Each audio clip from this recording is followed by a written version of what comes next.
Leka twebaze. Father in heaven, Kitaffe ali mu ggulu, we have arrived at the final service. tutuuse mu kiseera mwe tugenda okuwulira amawulire ag'ensonga mu kiseera nga kino.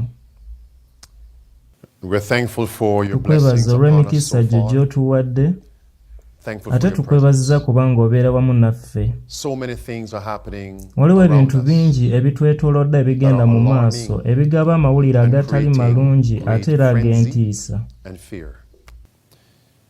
I pray all of us Nkusaba will Ayi be Mukama vigilant, ffenna otuwe okubeera abazuukufu, tubeerewo nga tusaba era bwe tutyo tulyoke tufune amawulire amalungi mu Kristo olw'okubeerawo kwe. Nga Zabbuli ey'ekyenda-mu-emu bw'egamba nti, amazima go gajja kubeera ag'okutukuuma, be our protector.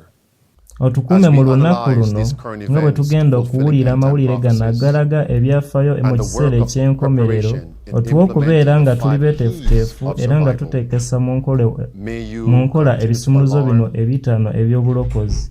Weeyongera okubuulira era n'okuzuukusa eggwanga lyo, kubanga ekiseera kituuse ku nkomerero. Kiseera ki ekisigadde? Ebyo gwabimanyi, naye otuwe okubeerawo nga tukimanyi nti leero lwe lunaku lwaffe olusembayo. Era otuwe okukola omulimu gwo n'amaanyi nga tukimanyi nti omulimu gwo gukyali muwanvu ddala. Otuwe okubeera mu bukuumi bwo, tubisabye nga tuyita mu linnya lya Yesu. Amiina.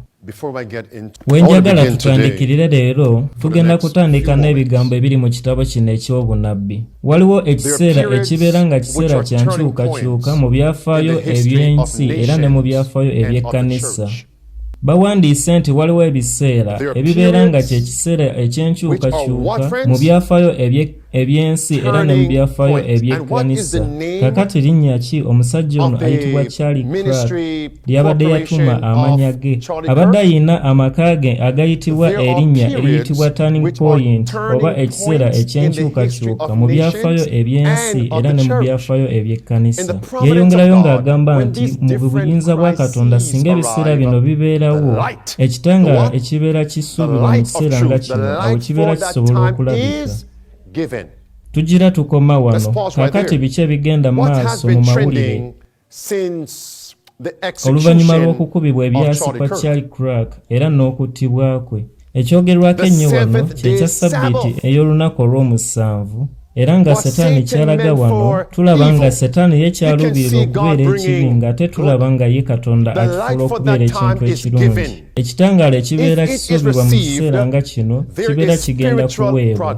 Ate singa kyanirizibwa, wabeerawo enkulaakulana mu byamwoyo, naye ate singa kigaana okukkirizibwa, okuddirira mu byamwoyo kye kibeera kiddirira. Mukama mu kigambo kye yatubikkulira ng'agamba nti waliwo omulimu gwe tusaanidde okukola n'amaanyi, omulimu gwe tusaanidde okukola n'amaanyi amangi, nga bwe kyakolebwa mu kiseera eky'emabega era nga bwe kityo bwe kisaanidde n'okukolebwa mu kiseera ekigenda okujja mu maaso. Okutuuka mu kiseera ate eky'omu maaso, abakozi ba Setaani bwe bagenda okukolera omulimu ate ogwewuunyisa. Naye ate eggwanga lya Katonda, abantu ba Katonda bajja kuwangula. Amiina. Abaagalwa, ebigambo bino bitulaga nti ffe kaakano tuli mu kiseera eky'enkyukakyuka. Ate era nzikiriza nti ng'omwoyo w'obunabbi bw'akiraze nti awo ekitangaala ekyasuubizibwa mu kiseera nga kino kijja kusobola okufunika. Era mu kiseera kino abantu bonna bali mu kwogera ku by'okufa kwa Kirk. Ebintu eby'enjawulo bye yakolanga tebali mu kwogera ku bya bulamu bwe obwa bulijjo, naye bali mu kwogera ku byamwoyo by'abadde ng'ayigiriza. Bali mu kwogera ku bya Ssabbiti gy'abadde ng'ayigiriza naye nga si lunaku lwa Sande, naye bali mu kwogera ku olunaku olwa Ssabbiti lw'abadde ng'ayigirizaako. Wano omuddu wa Katonda yawandiika n'agamba nti kakati tuli mu kiseera ekibi. Beeyongerayo nga badaga nti buli lunaku olujja lubeera n'ebintu ebipya ng'okukubagana empawa mu bya politikisi oba ebibi ebijja naye nga biva ku politikisi, okulya enguzi era ate era n'okuwoolera eggwanga. Leka tweyongereyo tusome wano. Bawandiise ne bagamba nti buli lunaku olujja lutulaga lipooti ez'obwonoonefu. Leka tweyongereyo tusome wano. Wano batugambye nti buli lunaku olujja lubeera ne lipooti ez'enjawulo eziraga ebyonoonefu ebinyiiza omutima era n'obutagondera mateeka ga Katonda. n'obutafaayo eri obulamu bw'abantu beeyongerayo nga bagamba nti buli lunaku lutubuulira bulungi nti okweyongerawo kw'obulalu obuli mu bantu era n'okutta abantu era n'okusaanyawo obulamu bwabwe. Ani asobola okuwakanya nti abakozi ba Setaani nti si be bakolera mu bantu? Mulire ebigambo bino ebiddirira. Bagambye nti newankubadde ng'ensi eno ejjudde ebibi ebyo byonna, naye ate obubaka bwa Katonda busaanidde butwalibwe nnyo. Newankubadde ng'ensi eno ejjudde obubi obwo bwonna, ekigambo kya Katonda kisaanidde kisaasaanyizibwe nnyo mu maanyi ag'enjawulo ng'ago, naye amaanyi amalungi newankubadde nga gabeera gagenda kukola mu ngeri entono obulamu obw'abantu. Ebigambo bino byonna bijja nga bisinkanira ku kintu kimu nga ye turning point, nga kino kijja kubeera kiseera kya nkyukakyuka, era nga mu kiseera kino ekitangala kisaanidde kigabibwe, era nga mu kiseera kino nga ebibi mu politics era nga n'okukola obubi mu bulamu bw'abantu nga bigenda mu maaso, era nga mu kiseera kye kimu obubaka bwa Katonda bwe busaanidde okugabibwa. Guno gwe mulimu ogw'okuwulira enjiri ate era nga gw'amaanyi. Leka tulabe ebiri mu kwogera. Wano bawandiika ne bagamba nti ono kyali Cracker ajjukira nnyo ne pasita we eyattibwa mu ggwanga erya Amerika mu disitulikiti emu eya Utah. Amulwegana ate era galaga nti ono kyali Cracker yaddamu ekibuuzo kino ekyabuzibwa nti oyagala ojjukirwe ng'otya, ng'ebulayo emyezi 3 gyokka alyoka attibwe. Ebigambo bino bye yaddamu biraga nti nze njagala nzijjukirwenga nnyo ng'omuntu eyalaga amaanyi amangi mu by'okukkiriza okw'Ekikristaayo. If I die, everything just goes away. How would you? If I die, everything just goes away. How would you? If you could be associated with one thing, how would you want to be remembered? How would you want to be remembered? Nze njagala nzijjukirwenga nnyo ku lw'amaanyi amangi ge nalaganga ku by'okukkiriza kwange okw'Ekikristaayo. Kyeki nti kwe kukkiriza kwo. Wali wabulayo emyezi egitasoba mu 3 gyokka bw'atyo alyoka attibwe. Kakati ebirala bye njagala okubalaga ge mawulire agatambula ennyo era ne posita abantu ze baakolanga ku sayidi zonna zino ebbiri eziraga eby'okukkiriza ate era n'ebyobulamu buno obwa bulijjo. Ate ku nsi yonna kati bali mu kwogera ku kintu kimu, bali mu kwogera ku Ssabbiti ey'olunaku olw'omusanvu. Mulabe wano. Ekisooka tugenda kulaba amawulire era ne posters ezaabo abalaga ebyedda. Ono ye Dave Rubin ku mukutu gwe ogwa X. Mu bigambo ebitonotono, nze sigenda kuddamu kulabikanga ku mitimbagano okuva ku Friday ekawungeezi nga enjuba egenda kuggwerayo okutuusa ku Ssabbiti era nga enjuba emaze okuggwerayo. Katonda ali mu kuleeta wano ekirungi ng'akiggyamu ekyo ekibi ekyali kibaddewo. Ate nga kye kiseera eky'enkyukakyuka era nga bwe twasomye nti waliwo ebiseera ebibeera nga by'enkyukakyuka mu byafaayo eby'ensi ate era ne mu byafaayo eby'ekkanisa. Ate nti singa ekiseera kino kibeerawo, ekitangaala ekibeera eky'omu kiseera ng'ekyo kiba kisobola okugabibwa. Ku Bikulirwa essula 18 olunyiriri olusooka n'ayogera waggulu n'eddoboozi ery'amaanyi ng'ayogera nti kigudde Babulooni ekinene. Ate ku lunyiriri ne bagamba nti mukifulume abantu bange muleme okussa ekimu n'ebibi bye. Katulabe omuntu owookubiri, ono ayitibwa Josh Hammer, ono amanyikiddwa nnyo. Okutuusa ku kufa kwe, omusajja ono Charlie Crick yali yawandiika ebigambo ebigamba ebyogera ku Ssabbiti. Nzikiriza nga ekitabo kino era kijja kufuluma mu kiseera ekituufu nti Abayudaaya era n'Abakristaayo bonna abassaamu ekitiibwa kwe kuba nti basobola okuba nga bassaamu ekitiibwa Ssabbiti. Era Ssabbiti eno Josh Ham gy'ayogerako yeeruwa? Ye Ssabbiti ey'olunaku olw'omusanvu era olw'amazima.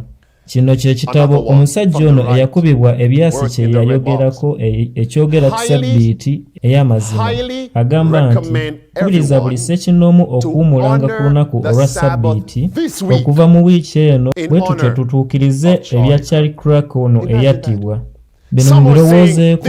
Abamu bagamba nti bajja kukuumanga Ssabbiti mu ngeri ennyangu, naye ate abalala nga bagamba nti nze nja kwanirizanga Ssabbiti okuva ku Friday nga enjuba emaze okugwayo okutuusa ku Ssabbiti ekawungeezi era nga enjuba emaze okugwayo. Bino mubirowoozeeko. Omusajja ono atali mu Adventist ow'olunaku olw'omusanvu yaleetedde abantu abangi abatali naba Seventh Day Adventist okuddamu okulowooza ku Ssabbiti. Kino kya buswavu eri ffe abakuuma Ssabbiti ey'olunaku olw'omusanvu. Kakati ffe tuli wano nga twenkana ki? Yebbyo ebirabo bye twaweebwa ebyamwoyo kati olwo ffe tubikozesa kyenkana ki? Kwe kuweesa Katonda ekitiibwa? Osanga ng'emirundi egisinga si bwe kityo bwe kiri. Leka ate tugende ku luuyi olulala olw'abo abaagala enkyukakyuka. Gano amawulire ge ga Vox era nga mawulire gano galaga wano bawandiika ne bagamba nti ngeri ki entuufu ey'okwabiza olumbe oyo abeera afudde mu kiseera kino eky'abantu abalina endowooza ezaawukana. Mulire wano ebigambo ebiddirira. Bagamba nti ono Charlie Kirk abadde alina emyaka 31, abadde akyali muto nnyo naye abadde nga atuukiriza Ssabbiti y'Abayudaaya. Buli wiiki oluvannyuma lwa Ssabbiti ng'enjuba yaakagwayo era n'okutuusa ku Ssabbiti endala ku Friday ng'enjuba ebadde yaakagwayo. Ono Kirk abadde nga azikiza essimu ye era abadde nga amala ekiseera ekiwanvu ng'ali ye ne mukyala we n'abaana be ne bawummula. Ssabbiti si kye kiseera eky'obutakola kyokka, ensi eri mu kwogera ku bino. Naye ayongerako n'agamba nti kino kye kiseera eky'okuva mu mirimu egy'enjawulo eky'ensi etawumula, naye ne tugenda ffenna n'abe mu maka gaffe ne tuwumula Ssabbiti n'okulowooza Ssabbiti mu byamwoyo. Bayongerako nga balaga nti mu ssaawa eziddirira 28 eza Ssabbiti ono Kirk abadde nga ajjako buli ekikozesebwa mu byuma bye by'akozesa era n'ajjako n'ebyo ebikozesebwa ku mikutu gye, n'abeera nga ali assa kimu n'omutonzi we, n'ava mu mpaka ezamufuula oyo amanyikiddwa ennyo. Bayongerako ne bagamba nti ono Kirk tuyinza okuba nga tetussa kimu mu by'obufuzi, kakati wano kitulaga nti okunakuwala olw'okuttibwako kibeera kya mugaso ku lw'enkizo gy'abadde alina nnyo eri abatuuze mu nsi yonna. Wano bongerako nga bagamba nti wano ekiwumulo we kifuukira nate eky'omugaso ennyo. Wano kitulaga nti okuwumula ne Ssabbiti kisukka okubeera obubeezi politiiki, ate era ne kisukka ku kubeera okumalawo empaka. Ate era n'abo abatakkiriza Katonda boogera bwe bati nti newankubadde ffe tetukkiriza mu ebyo by'abadde akkirizaamu ku bya politiikisi, naye tusobola okwaniriza era n'okussa mu nkola ekyo ky'abadde nga akkiriza nga ye Ssabbiti ey'amazima. Kakati munnyinnyonnyole obanga ekitangaala ekitambuzibwa mu kiseera kino tekiri mu kutambuzibwa na ndogoyi era n'enkoko empanga era n'amayinja. Katulabe n'ekiddako. Katulabe ku mawulire gano agagamba Rolling Stone. Kyekyabo abali ku byedda oba be baagala enkyukakyuka. Ekikakasiza ddala nga kyekyabo abaagala enkyukakyuka kubanga bagamba nti kubanga bawandiise ne bagamba nti ekitabo kya Charlie Kirk ky'ekitabo ekimu ku bitabo ebyettunzi mu kiseera kino ekigenda okufuluma oluvannyuma lw'okufa kwe, ate ng'ebulayo emyezi egitakyasobamu 3 ekitabo kino kiryoke kifulumizibwe. Kitera okwogerwako ennyo nti omuntu amanyikibwa nnyo oluvannyuma lw'okufa kwe, ate nti ofuna bingi singa oba omaze okufa. Ebyo ensi bwe yayogera naye ate olumu oyinza okusanga nga kya mazima. Bayongerayo ne bagamba nti muyimirire mu mazima ga Katonda. Lwaki okukuuma Ssabbiti kijja kubeera eky'okukyusa obulamu bwo? Ekitabo kya Kirk kino kiraga ebyafaayo ebirabika obulungi ku lunaku olw'okukuumula olulabika mu Bayibuli, era ne kitulaga bulungi ensonga lwaki bino bya mugaso nnyo okusinga nga bwe kyali emabegako eyo okukuuma Ssabbiti. Mu kunnyonnyola okw'enjawulo kwe yawa nate ku mitimbagano egy'enjawulo, omuwandiisi ono alaga ebyedda era ng'alaga nti mu Kristaayo yalaga bulungi nti Ssabbiti kye kikolwa eky'okwekuuma mu bulamu buno obwa bulijjo obulaga nate eby'enkyukakyuka era n'oluyogaano olutakoma. Ayongerako n'agamba nti kino ekitabo ekijja kijja kuyambako okukizuula nti okwaniriza Ssabbiti si kwe kuwakanya ebyo eby'omulembe guno ebya bulijjo, naye kwe kuwakanya okubeera ebbize ennyo n'obeera n'ekkubo eddungi ery'okubeera n'okutabagana awamu ne Katonda n'emirembe ate era n'okubeera obulungi. Si lunaku lwa kuwumula buwumuzi kyokka, naye kye kiseera ekyateekebwawo nti tulyoke tufune eby'amakulu ennyo ddala. Bw'oba nga tolina kyokkiriza kyonna kyonna, tosobola kukyogerako. Tuli ffenna abooluganda, kyandibadde kibi nnyo ddala singa baddenga akubiriza abantu okukuuma Ssabbiti olw'olunaku olusooka mu wiiki. Katonda ali mu kukkiriza nti ekitangaala kitambule nnyo naddala mu kiseera kino. Ono Kirk bw'ati bw'ayogera, nsuubira nti obuzibu bwaffe era n'okuwangulibwa kwaffe kwe kuba nti ffe Abakristaayo twakwata okuddira Ssabbiti ate ne tugyongerayo ne tulujja ku lunaku olw'omusanvu. Katonda yawumula oluvannyuma lw'obutonzi era nga kino kyabeerawo ku biseera by'Abayudaaya ate era nga kyabeerawo mu kiseera ng'ensi eno tennaba kukulaakulana nga bwe tukiraba olunaku olwaleero.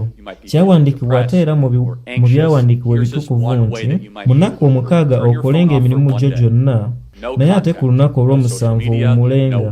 Bw'obanga owulira nga toli bulungi mu kitundu mw'obeera oli, ng'owulira olina ennyiike nnyingi, oba ng'owulira oli mukoowu mu by'obwongo, wano nkuwa eddagala limu ly'oba okozesanga, oleme kubaako gw'oyogera naye, oleme kugenda ku mutimbagano gwonna, oleme kubaako omulimu gwonna gw'okola. Obulamu bwo obwamwoyo bujja kweyongera okugenda mu maaso mu ngeri ey'ekyewuunyo ddala. Ssabbiti lwe lunaku olw'okutabagana ne Katonda, lwe lunaku olw'okusomanga Bayibuli yo, ate era ne weeyawula n'okubeera nga obeera bize, era ne weggyako n'obukoowu, obusungu era n'ennyiike ebibeera mu bulamu bwo. Leka tuddeyo ku nteekateeka ya Katonda, kubanga bino bye byaleetera ab'omu maka gange okweyongerayo okuwulira nga tussa kimu. Nsobola okukola mu nnaku 6, naye ate singa mbeera mpumudde n'ab'omu maka gange ku lunaku olw'omusanvu, awo ne nzibwamu amaanyi gange gonna. Ye mujjukira nti mu nnaku eziyise mwenna abali wano era n'abo abatugoberera ku mitimbagano nti nabawa ekyokukola, engeri gye tusaaniddemu okuyisangamu amasimu gaffe ku lunaku luno olwa Ssabbiti. Kiringa Katonda nti ali mu kuddira ebyo bye tukkiriza era n'abinnyonnyolako nnyo. Oluvannyuma lw'okufa kw'ono omusajja eyakubibwa ekyasi nga ekyali Kirk.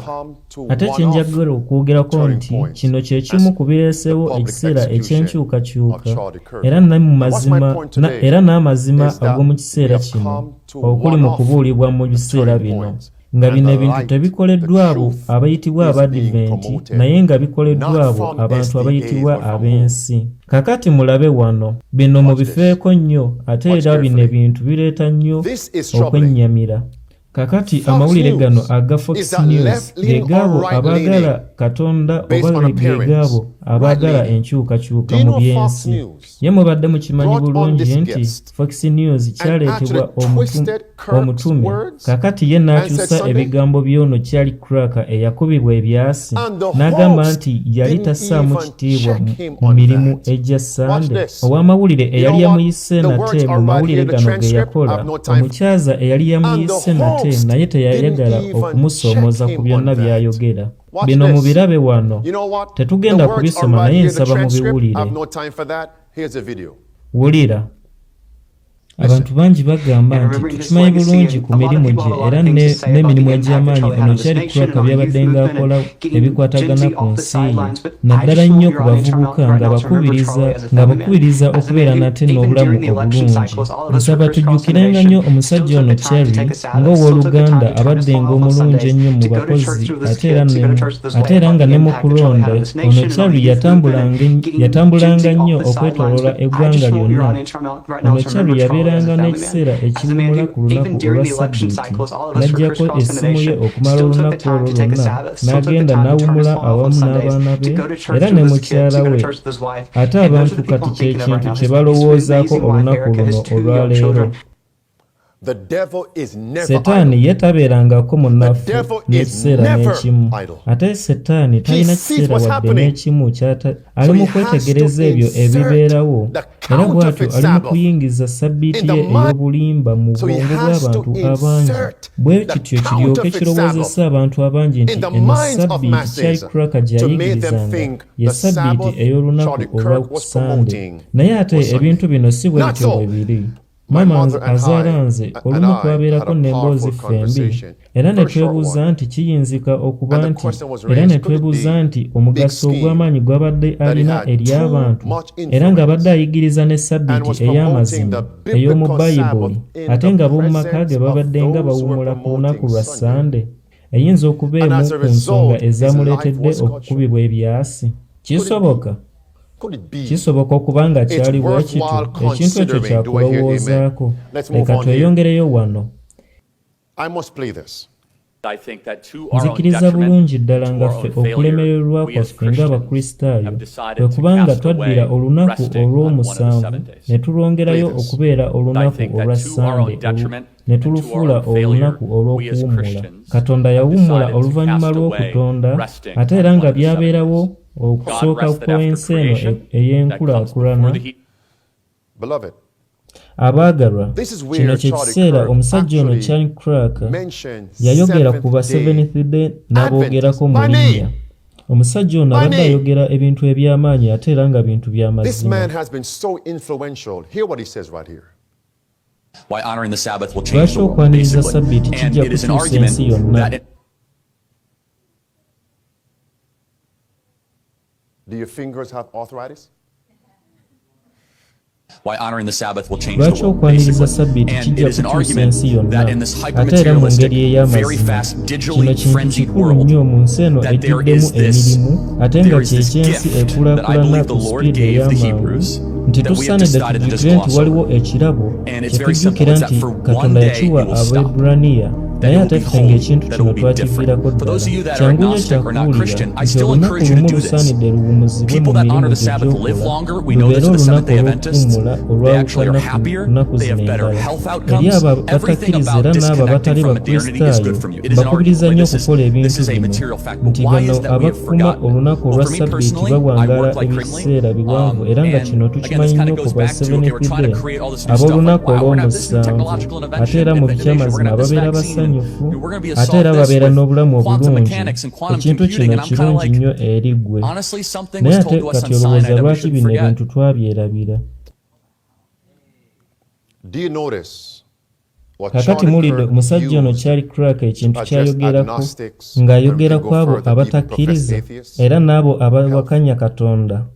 Akozesa Ssabbiti era n'abalaga nti Ssabbiti nnungi nnyo eri obulamu.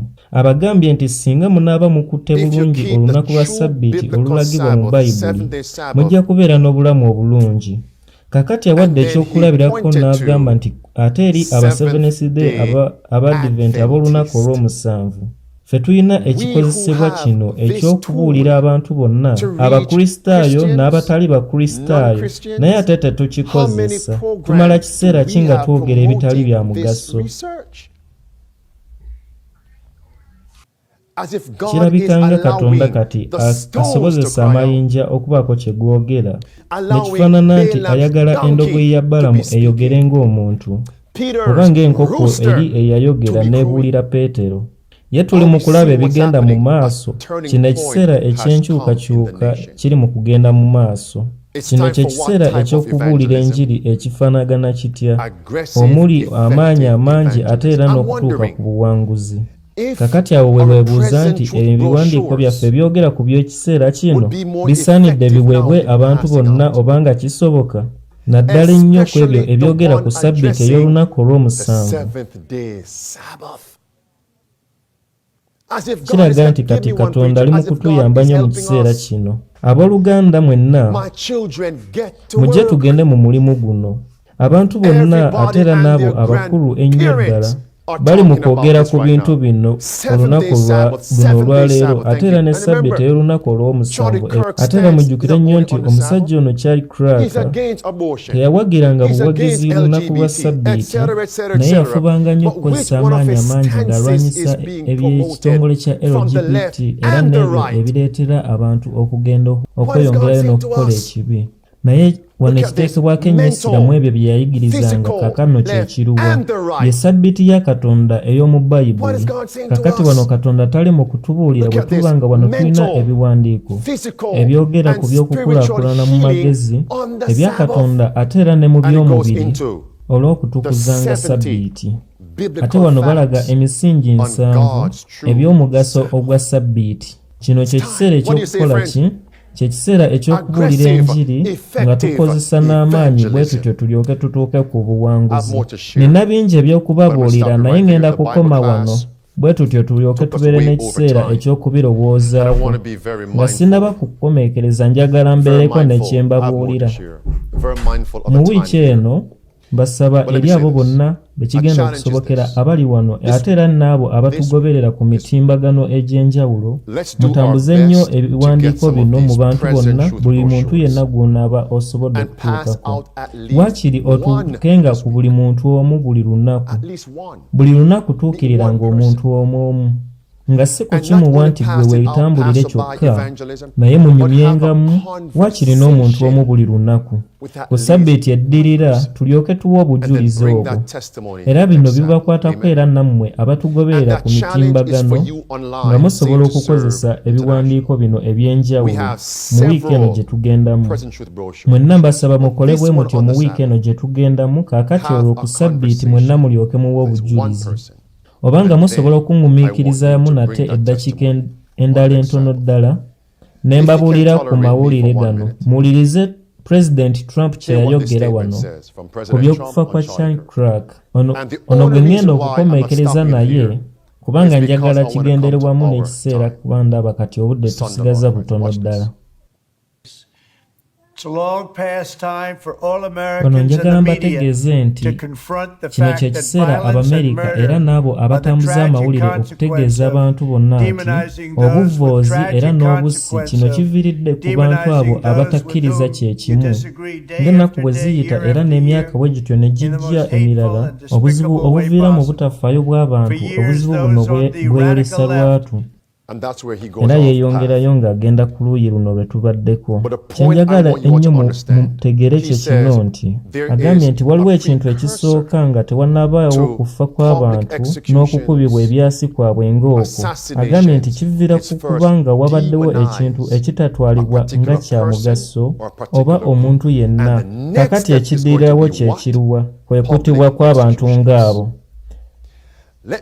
Kambajjukize ebyafaayo ebyali bibaddewooko bwe tutyo tulyoke tutegere ebyo ebigenda okuddirira ku bantu ba Katonda. Njogera ku abo abasigalawo okukwata amazima era abakwata amateeka ga Katonda. Tugenda kuddayo mu byafaayo kubanga waliwo ebintu bye tusaanidde okuyigira ku mawanga mu biseera ebyayita. Bino ebyabeera mu CIA Rwanda ebya genocide, njagala mbategeeze nti tebyabeerawo mu kiseera ekya 1960, tebyabeerawo mu kiseera ky'emyaka 8, naye njagala mukimanye nti byabeerawo mu myaka gya 1994 mu nsi eya Rwanda. Ye kaakano bino byali bitya? Mugobereranga nnyo amawulire gano, tugenda kubyogerako naye mu bufunze. Baayogera nnyo nti wano Vatican yakola nnyo Baogera nnyo wano nti Vatican yazanya nnyo ekitundu eky'amaanyi mu baateekateeka genocide eno eyabeera mu nsi ya Rwanda. Gano ge mawulire aga Fox News era nga wano bagamba nti abakulembeze b'Ekereziya Katuliki basabye okusonyiyibwa ku lw'ekino ekyabeera mu Rwanda. Wano basaba nga bagamba nti tusaba abantu batusonyiwe ku lw'ekyo kye twaleetera okutuuka ku bantu ba Katonda be yatonda ne tubaleetera okubeera nga battibwa. Naye kubanga ekkanisa eraga obukakamu mu kiseera singa ebeera nga eyagala okulaga amaanyi. Bagamba nti abantu abasukka mu miliyoni battibwa mu genocide eno eyabeera mu nsi ya Rwanda.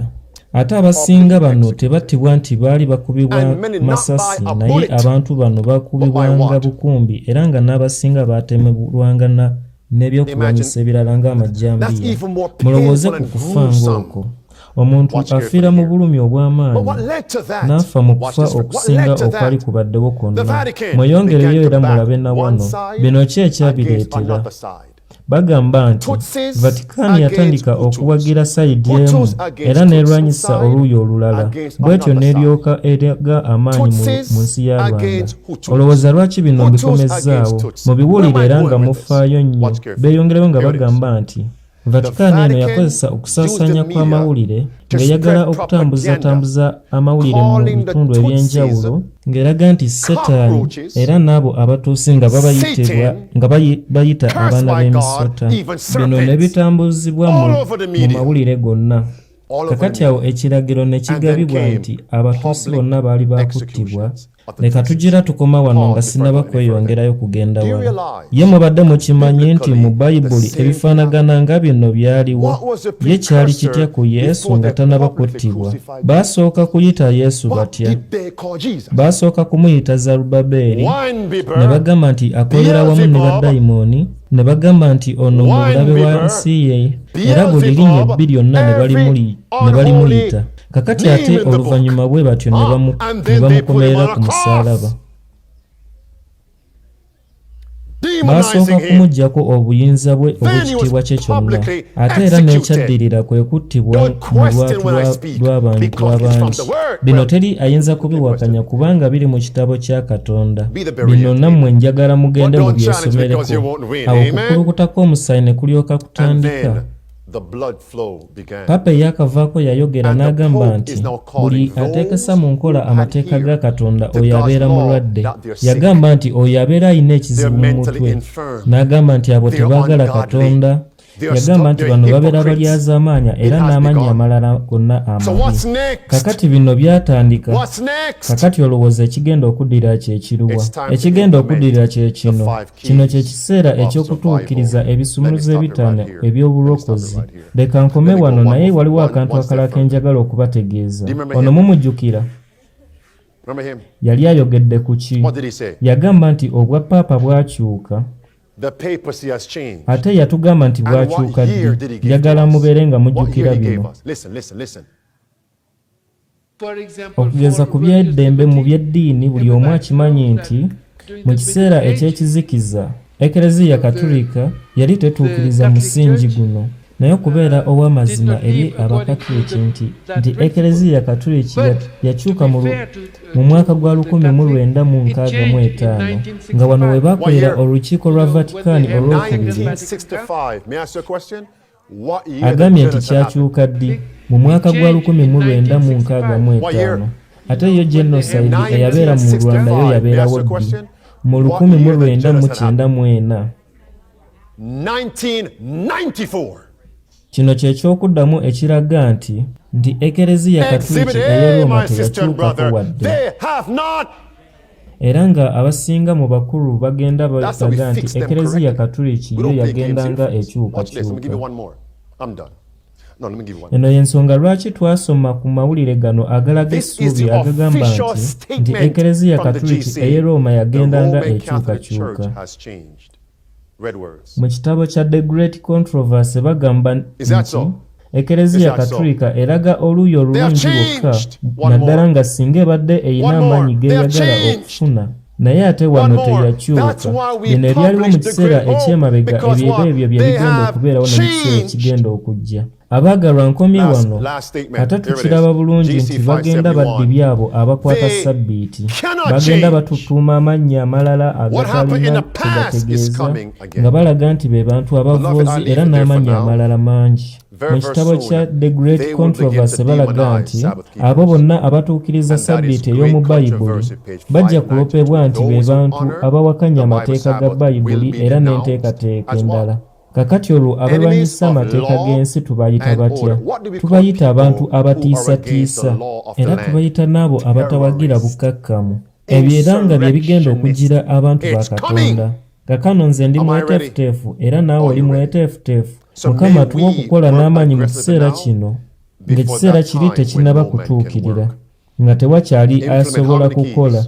Kiki tulina okuteekesa mu nkola bye bisumuluzo eby'okukkiriza ebitaano ebigenda okutusobozesa okutuuka ku buwanguzi. Mbeebaza nnyo olw'ekiseera kye mumpadde mmwe olwaleero, era tweyongereyo n'okugenda mu maaso nga tuli bakkiriza mu byamwoyo. N'olwekyo abooluganda nabo badde ekyokukola kye tugenda okukola mu wiiki eno. Leka tweyongere okugenda mu maaso n'okukungulira Katonda. Mu kiseera nga kino kambasabe mwewombeke tusabe.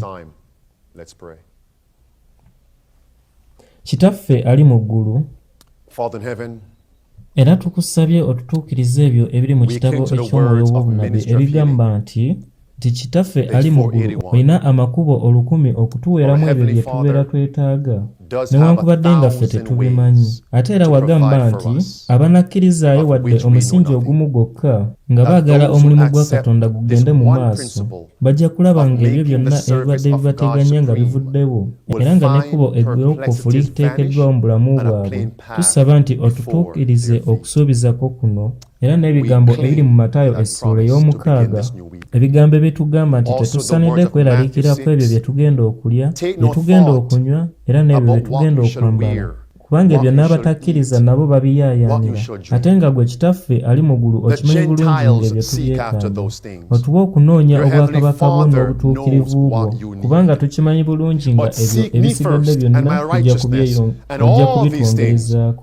Otukuume okweraliikirira, otujjukize nti gwe tosobola kutuukiriza ffe okugenda mu kugezesebwa okw'amaanyi okusinga ffe bye tusobola okugumiikiriza. Naye tukuume ffe tubeere nga tulina essanyu okuyimba ennyimba ez'omu Sayuuni, kubanga oluyimba luno kyekyokulwanyisa kye tusobola okukozesa, bwe tutyo tulyoke tulwanyise okuggwaamu amaanyi mu kiseera kyonna. Otukuume emitego gya Setaani egitujja ku mulamwa. Ate nga enteekateeka ya Setaani kwe kuba nti ffe tubeeramu n'okutya era ne tweraliikirira. Ayi Kitaffe omulungi, ffe tuli beesigwa ku kigambo kyo, ate era otukomyewo n'emirembe, era n'abantu abalala bonna obitutuukirize kubanga tusabye okuyita mu linnya lya Yesu Kristo. Amiina.